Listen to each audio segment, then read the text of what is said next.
Well, the details of this man's complaint remain unclear tonight, but the attention that he got by setting himself on fire in front of the state capitol today was pretty undeniable. My pleasure now to introduce Natalie Dale. Natalie. A block from the Capitol, a burst of explosions interrupted a news conference. Behind the majority of fatalities, injuries, and incidents on our roadways. It was called to discuss the state's new distracted driving law. It derailed the event, the explosions continued, and seconds later, state troopers hustled toward the sound. So did 11 Alive photographer Bruce Mason. We are not in a safe spot. Get back that way. Okay, yes, ma'am.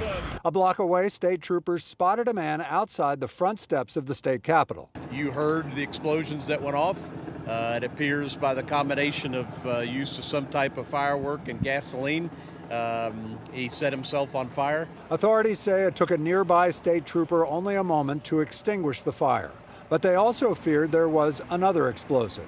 They evacuated the Capitol, including a school group. Oh, it was definitely a sense of urgency. We were at the House of Representatives, and we were asked to evacuate, so that's what we did. The GBI used a robot to examine a car the man abandoned nearby. And a GBI agent in a military-style moon suit searched the Capitol's historic grounds for a secondary threat.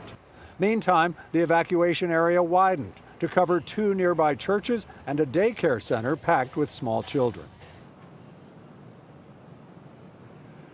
Now, there were no more explosives found in the subsequent search. The grounds of the Capitol are still closed. The evacuation here basically lasted all day. There are lots of state troopers who work inside the state capitol. However, the state trooper who actually saw this, the first state trooper on the scene who actually deployed the fire extinguisher, was visiting from Thomasville, Georgia.